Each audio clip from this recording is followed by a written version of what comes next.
बोझ हमारा लिए फिरे जो बंजारो बैल। निंदक तो ऐसा बास है भरी सभा के माय। बोझ हमारा लिए फिरे जो बंजारो बैल।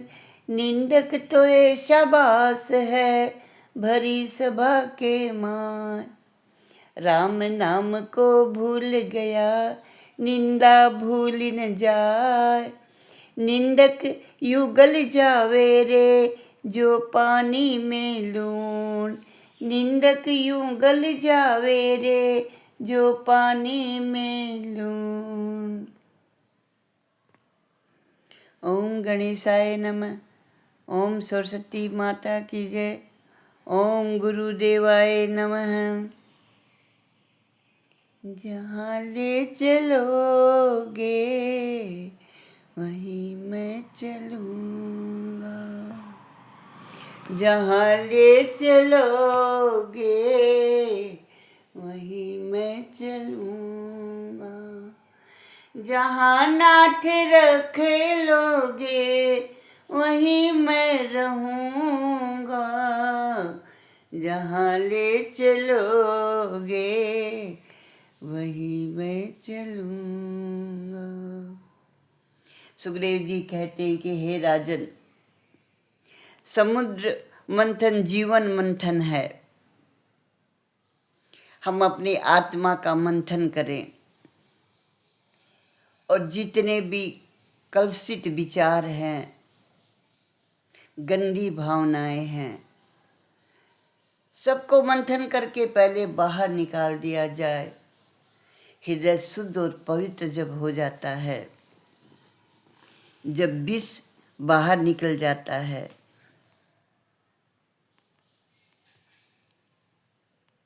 तो फिर कामधेनु गाय निकलती है जो सब कामनाओं को पूर्ण करती है। जिसके आंगन में कामधेनु संतोष रूपी गाय बंधती है, वह ब्राह्मण ब्रह्मनिष्ठ होते हैं। ब्राह्मण का जीवन सात्विक होना चाहिए। समुद्र मंथन से विष के बाद कामधेनु गाय निकली, जिसको ऋषियों को, ब्राह्मणों को, मुनियों को दे दिया गया।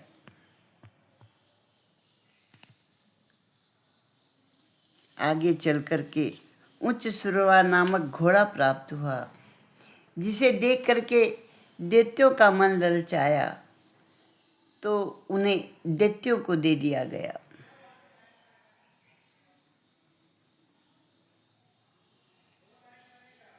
साधन के आरंभ में कीर्ति मिलती है। यदि मन उसमें फंस गया तो भगवान नहीं मिलते। जिसे मान अधिक मिलता है उनके पुण्यों का क्षय हो जाता है। जिस जीव को मान का मोह नहीं है, दीनता है, प्रभु से प्रार्थना करता है, उस जीव को ईश्वर अपना बना लेते हैं। विष्णु सहस्त्र नाम में भगवान को अमानी यानी मान से रहित बताया गया है। भगवान स्वयं अमानी है, किंतु जीवों को वो मान देते हैं। जिनका मन उच्च श्रवा कीर्ति के मुंह में फंस गया है, उसे अमृत कैसे मिल सकता है। दैत्यों ने उच्च श्रवा को ले लिया, अतः उन्हें अमृत नहीं मिला। बिना कसौटी के परमात्मा की कृपा प्राप्त नहीं होती। आगे चल करके समुद्र मंथन से ऐरावत हाथी निकला,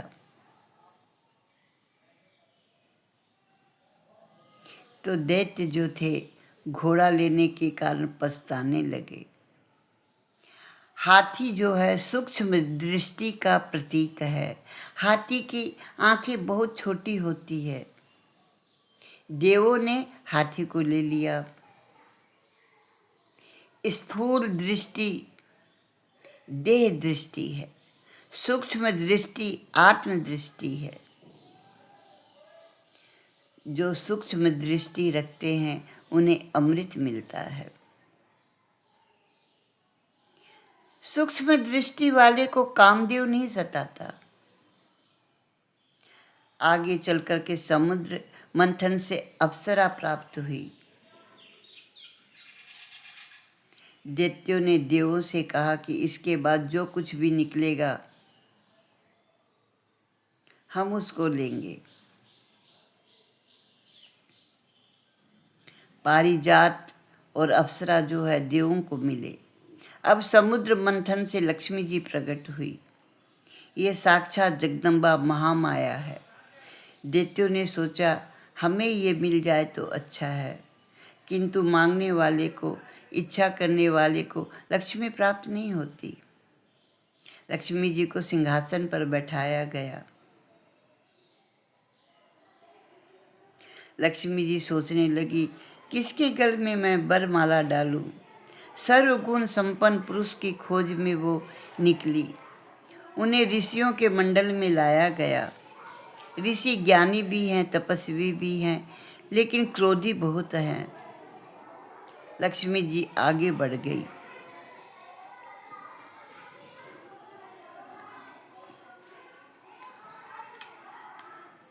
तप और ज्ञान से शक्ति बढ़ती है, किंतु वह छलकने भी लगती है।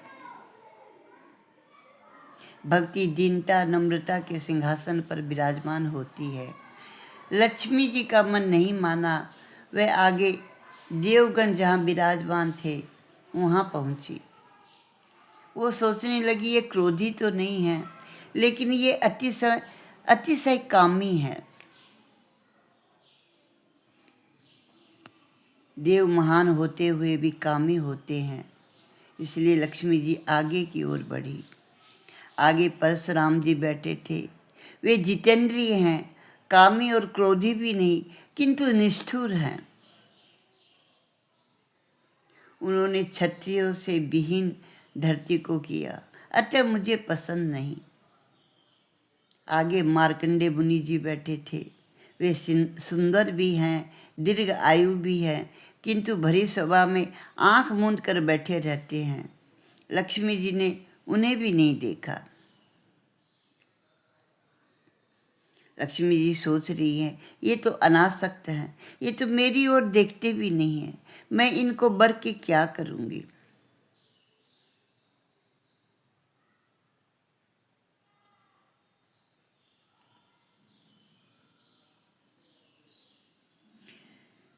सारा दिन भजन करने वाले, कुछ भी उद्यम न करने वाले को लक्ष्मी जी नहीं मिलती। आगे चली तो शंकर भगवान विराजमान थे। लक्ष्मी जी अपनी सखियों के साथ वहाँ पहुँची। शंकर भगवान कामी भी नहीं हैं और क्रोधी भी नहीं हैं। लक्ष्मी जी ने शंकर जी की ओर देखा। उनका स्वभाव तो मंगल है, किंतु वेश जो है बड़ा अमंगल है। लक्ष्मी जी आगे बढ़ी। शंकर भगवान के निकट भगवान नारायण विराजमान थे। लक्ष्मी जी ने सोचा कि यही उत्तम है, जिनका हृदय कोमल है, मृदु है, उसी के पास लक्ष्मी आती है। उन्होंने नारायण को बरमाला पहना दी। बोलो लक्ष्मी नारायण भगवान की जय।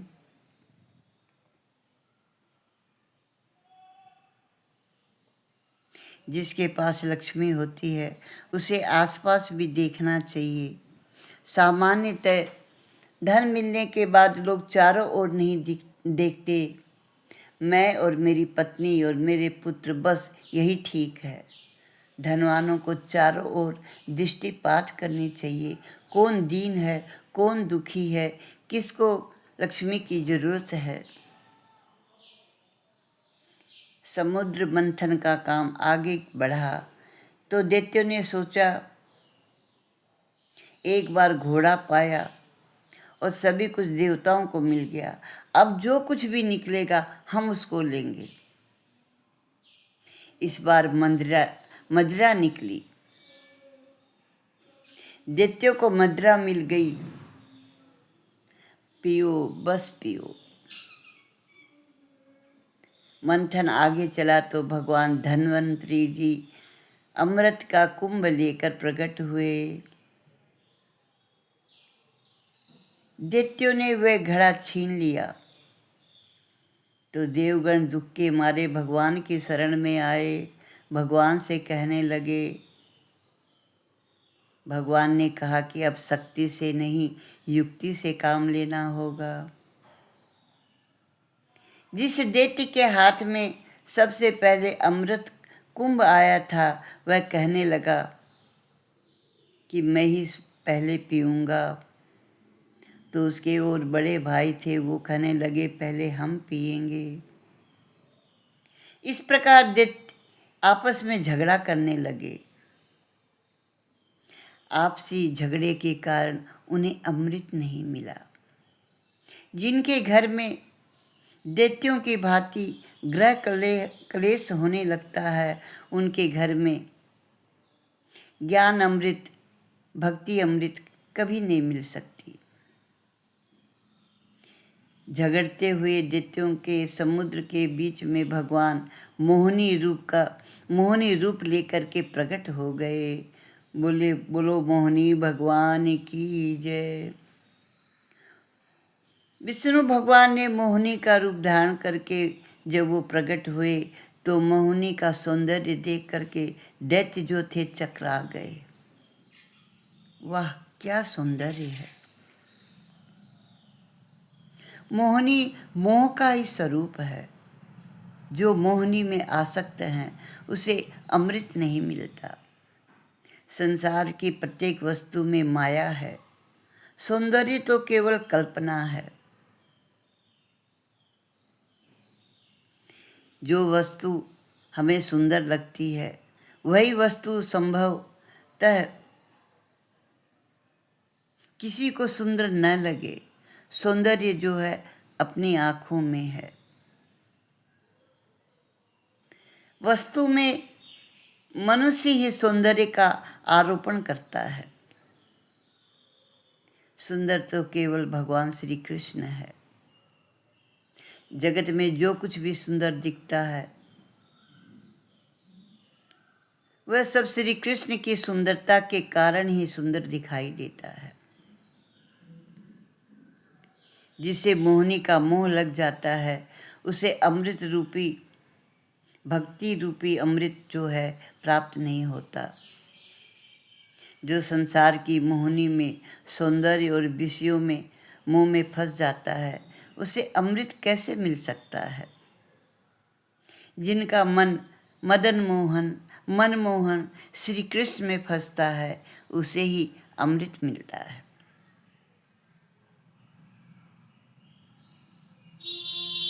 जब तक सांसारिक मोहिनी का मोह रहता है उन्हें भगवान नहीं मिलते। सांसारिक पदार्थों में मन जैसे फंसा हुआ है वैसे ही जब तक श्री कृष्ण के स्वरूप में न फंसे मन, तब तक भक्ति जो है फलवती नहीं होती। भक्ति की सिद्धि के बिना भगवान नहीं मिलते। स्वरूप आसक्ति के बिना भक्ति सिद्ध नहीं हो पाती। सांसारिक विषयों का मोह छोड़ोगे तभी भक्ति प्राप्त होगी। इसे विवेक पूर्वक छोड़ना पड़ेगा। ज्यों ज्यों प्रभु प्रेम बढ़ता जाएगा त्यों त्यों विषयों की ओर से अरुचि होती जाएगी। समुद्र के ज्वार और भाटा परस्पर विरोधी हैं। इसी प्रकार प्रभु प्रेम बढ़ जाने पर विषय आसक्ति जो है घट जाती है। आँखों में काम को रख करके जगत को देखोगे तो मोह उत्पन्न होगा और आँखों में ईश्वर को रखोगे तो मोह का नाश हो जाएगा। दैत्य कौन है?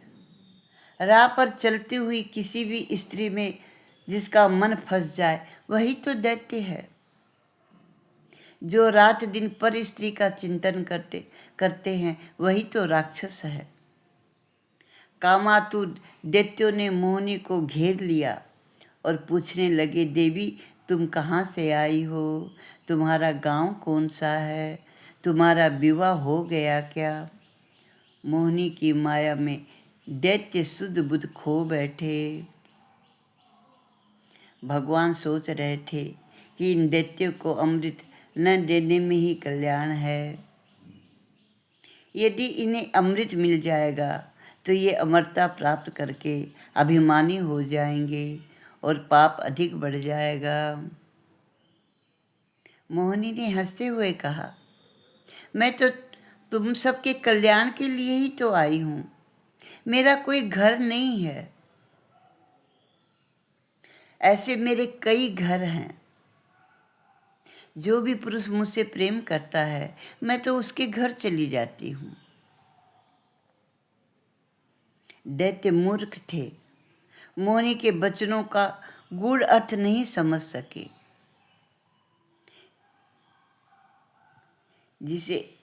जिस दैत्य के हाथ में अमृत कलश था वह ललचाई आंखों से मोहिनी की ओर देख रहा था। उसने कहा, मैं ये कुंभ तुम्हें भेंट करता हूँ। उसने सोचा कि इससे प्रसन्न होकर के मोहिनी उसके घर आ जाएगी। मोहिनी ने उससे पूछा, इस घड़े में क्या है? उसने कहा, अमृत है। सौंदर्य की जड़ वस्तु में नहीं, जिसे देखने से विकार जागे, वह सौंदर्य नहीं है। दैत्य ने ये घड़ा मोहिनी के हाथों में दे दिया और बोला, देवी तुम इसे बांटोगी तो हमें बड़ी शांति होगी। हम शांति से इसका पान कर पाएंगे। मोहिनी ने कहा, तुम लोग आपस में झगड़ा तो नहीं करोगे? सबने हाथ जोड़कर कहा, नहीं नहीं, हम झगड़ा नहीं करेंगे। मोहिनी देवी ने देव और दानवों को अलग अलग दो पंक्तियों में बैठा दिया। पहले दैत्यों के पास जाकर उनसे कहा, मैं तो तुम सबका कल्याण करना चाहती हूँ, किंतु वह ऊपर का अमृत पानी के जैसा है। इसे मैं देवों को पिला देती हूँ। नीचे का अमृत गाढ़ा है, वह मैं तुम्हें पिलाऊंगी, ठीक है ना?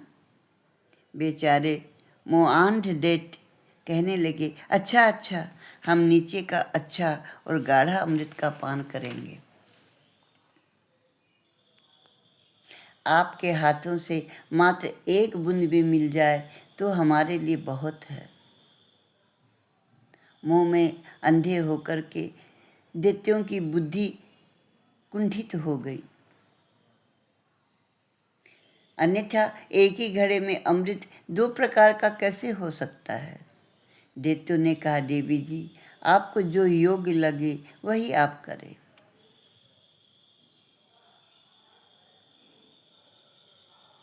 दैत्यों ने कहा, देवी जी आपको जो योग्य लगे वही करे। तो मोहिनी देवी जी देवों को अमृत पिलाने लगी। कुछ देर के बाद दैत्य घबरा कर सोचने लगे, कोई छल तो नहीं? दैत्य राहु ने सोचा कि इसमें कुछ न कुछ कपट है। इस नारी का विश्वास करके हमने बहुत बारी गलती की है। ऐसा सोचता हुआ वह देव पक्ष में जाकर बैठ गया। वह अपना भाग गंवाना नहीं चाहता था। राहु दैत्यों की पंक्ति में सूर्य और चंद्रमा के बीच में जाकर बैठ गया। मोहिनी देवी जान गई थी कि ये दैत्य है, किंतु पंक्ति भेद न करने के हेतु से उन्हें राहु को भी अमृत दिया। भोजन में विषमता नहीं करनी चाहिए, पंक्ति में विषमता नहीं करनी चाहिए। जो विषमता करते हैं उन्हें संग्रहणी नामक रोग हो जाता है। जब तक पूर्व जन्म का पुण्य बलवान होता है, पाप का फल नहीं मिलता। क्रमशः कथा आगे।